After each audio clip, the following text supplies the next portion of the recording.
ഹോട്ടലിൽ പോയി ഫുഡ് കഴിക്കുന്ന ഒരു റിസ്ക്കാണ്, എപ്പോഴും ഒരു റിസ്ക്കാണ്.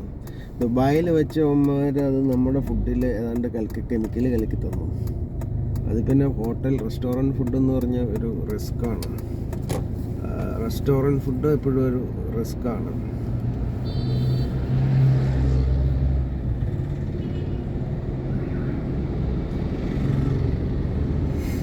ദുബായിൽ വെച്ച് 2 തവണ 2002 2007 2 തവണ നമുക്കുടെ ഫുഡിൽ അവന്മാർ നമ്മൾ ഗൾഫ് ജീവിതം തന്നെ വേണ്ട ക്ലോസ് ചെയ്തത്. നമ്മുടെ സ്റ്റൊമക്ക് ഡാമേജായി, പിന്നെ മാസങ്ങളെടുത്തു അത് ക്ലിയർ ആവാനായിട്ട്. ഇവിടെ നമ്മൾ ഒരു 2 ദിവസം 2 തവണ ഒരു റെസ്റ്റോറൻറ്റിൽ പോയി അവന്മാർ അവരുടെ വെയിറ്റർ ഇടും. Dubai D company Dawood ISI group ഉണ്ടല്ലോ, നമ്മൾ 2 തവണ ഒരു റെസ്റ്റോറൻറ്റ് 2 തവണ പോയി കഴിഞ്ഞാൽ അവൻ്റെ ആളെ അവരിടും അവിടെ. അവരുടെ വെയിറ്റർ അവിടെ എത്തും. ഒരു റെസ്റ്റോറൻറ്റിൽ 1 തവണ കൂടുതൽ പോകാൻ പറ്റില്ല. 2 തവണ നമ്മൾ സെയിം റെസ്റ്റോറൻറ്റിൽ പോയി കഴിഞ്ഞാൽ അവന്മാർ അതേവരുടെ വെയിറ്ററെ അവിടെ ഇടും. അവന്മാരുടെ വെയിറ്ററായിരിക്കും അടുത്ത തവണ നമുക്ക് ഫുഡ് തന്നെ. അതുപോലെ ഇതും അതെ, നമ്മുടെ ഈ ഫുഡ് ഡെലിവറി ആപ്പ് ഉണ്ടല്ലോ, ഫുഡ് ഡെലിവറി ആപ്പിൽ കൊലഞ്ചേരിയിൽ മൊത്തം അവൻ്റെ ആളുകൾ ഇട്ടേക്കുക. ഡി കമ്പനി ദാവൂദിൻ്റെയും അതിലും കെമിക്കൽ ചേർക്കണ്ടോ സംശയമുണ്ട് എനിക്ക്. ഇപ്പോൾ എനിക്കിപ്പോൾ 2 തവണ ഗൾഫിൽ വെച്ച് 2 തവണയും ഈ നാട്ടിൽ 2024 മോള് 1 തവണ ഒരാഴ്ച ആശുപത്രിയിൽ അഡ്മിറ്റായിരുന്നു. എല്ലാവർക്കും പ്രശ്നമാണ്. വൈഫ് അന്ന് 3-4 തവണ ബ്രാഡ് ടീച്ചറിനെ പോയി അവിടെ മോൾ അഡ്മിറ്റായപ്പോൾ വൈഫും പോയി കൊണ്ടു ബ്രാഡ് ടീച്ചറിനെ സ്റ്റൊമക്ക് ഇഷ്യൂസായിട്ട്.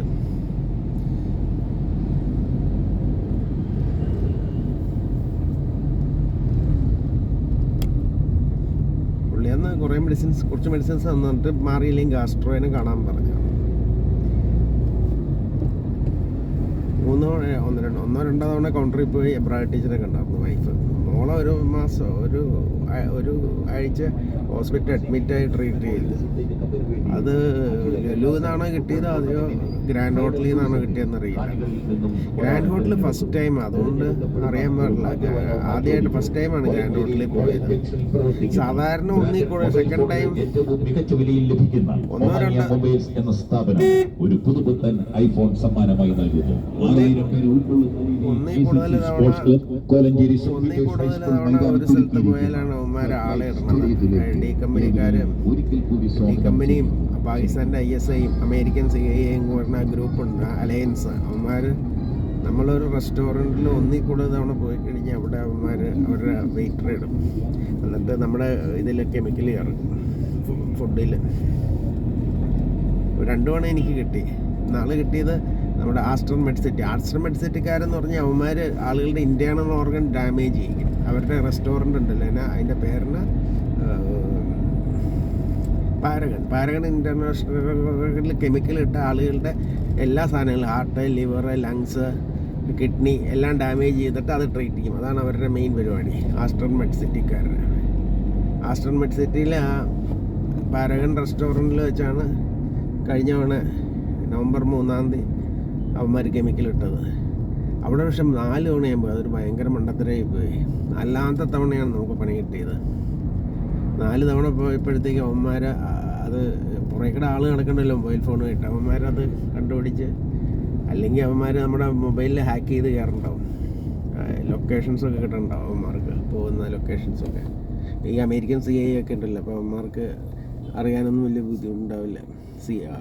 ISI മാത്രമല്ലല്ലോ.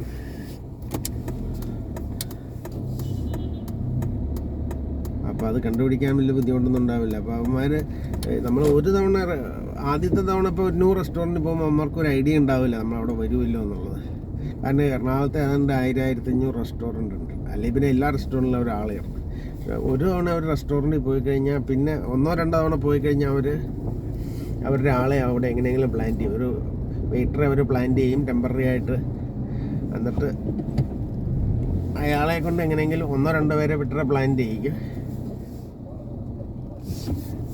എങ്ങനെയെങ്കിലും നമുക്ക് നമ്മുടെ ഫുഡിൽ കലർത്തി കൊടുക്കാൻ പറ്റുമെന്ന് നോക്കും. അല്ലെങ്കിൽ അവരുടെ മാനേജ്മെൻ്റ് ആയിട്ട് ഇവന്മാർ തീർപ്പാവുമായിരിക്കും. എങ്ങനെയാണെന്നറിയില്ല. അപ്പോൾ ഈ റെസ്റ്റോറൻറ്റിൽ പോയി ഫുഡ് കഴിക്കുന്ന ഒരു പ്രശ്നമാണ് കുറേ നാളായിട്ട്. 4 തവണ നമുക്ക് പണി കിട്ടി.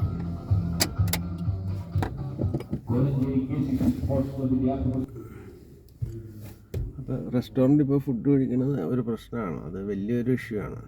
ഞാൻ അതുകൊണ്ട് കഴിഞ്ഞ 20 കൊല്ലമായിട്ട് 2007 മുതൽ 18 കൊല്ലമായിട്ട് റെസ്റ്റോറൻറ്റ് ഒഴിവാക്കാറ്. അപൂർവമായിട്ട് റെസ്റ്റോറൻറ്റ് പോയാൽ ഒരു തവണ കഴിപ്പാണ് റെസ്റ്റോറൻറ്റ്. പിന്നെ ഇപ്പം പിള്ളേരിപ്പോൾ ഇത് മേടിക്കുന്നൊരു പ്രശ്നമായി, ഈ സ്വിഗ്ഗി സൊമാറ്റോ. കാരണം സ്വിഗ്ഗി സൊമാറ്റോയിലും വരുന്നത് ഇവൻ്റെ ആളുകളായിരിക്കും, ഡെലിവറി ബോയ്സ്. ഈ കോളേജിൽ മൊത്തം അവൻ്റെ ആളുകൾ അവൻ പ്ലാൻ ചെയ്തിട്ടുണ്ടാവും. മോള് അന്ന് മോഡൽ എഞ്ചിനീയറിംഗ് പഠിക്കുമ്പോൾ അവൾ അവിടെ പോയി സ്വിഗ്ഗി സൊമാറ്റോയിലൊക്കെ കഴിക്കണ്ടാവുന്നതൊക്കെ സേഫായിരുന്നു. കാരണം അവിടെയും ഇവന്മാരുടെ ആളുകൾ വന്നിട്ടുണ്ടാവുമായിരിക്കും. അവിടെ ഒരു ഹോസ്റ്റൽ വാർഡനെ വരെ, അവളവിടെ വർക്ക് ചെയ്തിട്ടുണ്ട്, ഒരു YMCAയിൽ ഒരു ഹോസ്റ്റൽ വാർഡനെ വരെ ഇവൻ്റെ ആളുകളെ അവർ എത്തിച്ചായിരുന്നു. ഒരു ലേഡി വാർഡനാണ്, ഭയങ്കര ഉടായി പറഞ്ഞു. അവരവിടെ നിന്ന് പറ്റിച്ചുകൊണ്ട് പോയി, 1000 രൂപ പറ്റിച്ചുകൊണ്ട് പോയി എന്ന് പറഞ്ഞു. അത് ഈ ഡി കമ്പനിയുടെ ആളായിരുന്നു എന്ന് പറഞ്ഞു. ആദ്യം ചെന്ന ഇപ്പോൾ കറക്റ്റ് പേഴ്സൺ ആയിരുന്നു വാർഡൻ. അത് കഴിഞ്ഞ് ഒരു വാർഡൻ വന്നു അവിടെ YMCAയുടെ വുമൻസ് ഹോസ്റ്റലിൽ മോഡൽ എഞ്ചിനീയർ. അത് എനിക്ക് തോന്നുന്നു ഈ ഉടായ്പ് കമ്പനിയുടെ ആളായിരുന്നു എന്ന് എനിക്ക് തോന്നുന്നു.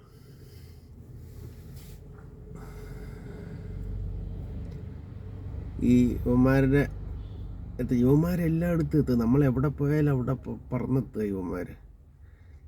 ഞാൻ പറഞ്ഞു ഇവനെയൊക്കെ വെടിവെച്ച് കൊല്ലാൻ പറ്റില്ല എന്ന് പറഞ്ഞേ. ഈ മോഡീനൊക്കെ എന്തിനു കൊള്ളാം? ചുക്കിനും ചുണ്ണാമ്പിനും കൊള്ളൂല. ഇവൻ്റെ ആളുകൾ, ഇവൻ്റെ വീട്ടുകാർ, ഇവൻ്റെ ആളുകളൊക്കെ യൂറോപ്പിൽ അമേരിക്കയിൽ അവിടെ ഇവിടെയൊക്കെ പോകുന്നുണ്ട്. നമ്മുടെ ഏജൻറ്റുകൾ, നമ്മൾ ഡയറക്റ്റ് ചെയ്യേണ്ട ഇൻ്റർനാഷണൽ മാഫിയകൾ വേറെ ഉണ്ട്. കോൺട്രാക്റ്റ് കൊടുത്താൽ മതി, ഇന്ത്യ കുറച്ച് കാശ് മുടക്കിയാൽ മതി. അതുകൊണ്ട് ഈ കാശിൻ്റെ മോഡി ഇങ്ങനെ തിരുമ്മിക്കൊണ്ടിരിക്കണ്ട, കുറച്ച് കാശങ്ങ് മുടക്കുക. ഇവനൊക്കെ വീഴും, ഇവൻ്റെ ആളുകൾ ഓരോന്ന് വീഴും, അല്ലാതെ ഇതൊന്നും തീരൂല. ഇവൻ്റെ ആൾ വീഴണം. ആ ദുബായ് രാജാവിൻ്റെ ആളുകളുണ്ടല്ലോ, അവനൊക്കെ UK-ലും യൂറോപ്പിലും അമേരിക്കയിലും കാനഡയിലൊക്കെ കറങ്ങി നടക്കുന്നുണ്ട്. ഈ ദുബായ് കിങ്ങിൻ്റെ ആളുകളും ഈ ദാവൂദ് ഇബ്രാഹിമിൻ്റെ ആളുകളും പാകിസ്ഥാനി ISI ജനറൽമാരുടെ വേണ്ടപ്പെട്ട ആളുകളെല്ലാം, അവർ മാത്രമല്ല അവരുടെ വേണ്ടപ്പെട്ട ആളുകളും കറങ്ങി നടക്കുന്നുണ്ട്. ഓരോരുത്തരും വീട്ടിൽ വെച്ച് വീഴ്ത്തണം, അല്ലെങ്കിൽ അവൻ്റെ ഹോട്ടലിൽ ഫുഡിൽ പോയിസൺ കലർത്തി വീഴ്ത്തണം. എന്നാലേ ഇവനൊക്കെ ഇത് തീർക്കുള്ളൂ. നമ്മൾ എന്തെങ്കിലും കൊടുത്തു കഴിഞ്ഞാൽ ഒരുത്തൻ ഫേസിലടിച്ചാൽ തിരിച്ച് ഫേസിലടിച്ചാൽ അവൻ നിർത്തുള്ളൂ. അതുവരെ അവൻ നമ്മുടെ അടിക്കാൻ വരും. അതുപോലെ ഇവൻ്റെ ആളുകൾ, ഇവനെ കിട്ടിയില്ലെങ്കിൽ ഇവൻ്റെ വേണ്ടപ്പെട്ട ഒരു യൂറോപ്പിലും അമേരിക്കയിലും കാനഡയിലും ഒക്കെ നടക്കുന്നുണ്ട്. അവൻ്റെയൊക്കെ ഫുഡിൽ വിഷം കലർത്തണം, അല്ലെങ്കിൽ അവനെ വെടിവെച്ച് വീഴ്ത്തണം. അമേരിക്കയിലൊക്കെ എല്ലാവരുടെയും തോക്കുണ്ട്, യൂറോപ്പിൽ എല്ലാവരുടെയും കയ്യിലുണ്ട്. വെടിവെച്ച് വീഴ്ത്തണം, ഒരു ബുദ്ധിമുട്ടുമില്ല. കാശ് എത്ര മുടക്കിയാണെങ്കിലും അവനെ വെടിവെച്ച് വീഴ്ത്തണം. ഇവനെയൊക്കെ വെടിവെച്ച് വീഴ്ത്തണം. ഈ മോഡി കാശ് ഇങ്ങനെ തിരുമ്മിക്കൊണ്ടിരുന്നിട്ട് കാര്യമില്ല. ഇങ്ങനെയൊക്കെ കാശ് ഇറക്കേണ്ടത് കാശ് ഇറക്കണം. അല്ലാണ്ട് ഇങ്ങനെ മോഡി ഇങ്ങനെ ഈ ഗുജറാത്തുകാരൻ്റെ ആ പിശുക്കം വെച്ചുകൊണ്ട് തിരുമ്മിക്കൊണ്ടിരുന്നാലൊന്നും കാര്യങ്ങൾ നടക്കില്ല. ഇവനെയൊക്കെ വീഴ്ത്തണം, വെടിവെച്ച് വീഴ്ത്തണം. ഈ ഡി കമ്പനി ദാവൂദ് അവൻ്റെ ആളുകളും യൂറോപ്പിലും അമേരിക്കയിലും ഒക്കെ കറങ്ങി നടക്കേണ്ട ഈ ദുബായ് രാജാവിൻ്റെ ആളുകൾ, അവന്മാർ ഓരോരുത്തരെയും വെടിവെച്ചോ അല്ലെങ്കിൽ റെസ്റ്റോറൻറ്റിലും ഫുഡിൽ വിഷം കലർത്തി വീഴ്ത്തണം. അതിന് കാശ് മുടക്കി കഴിഞ്ഞാൽ വീഴും അവനൊക്കെ.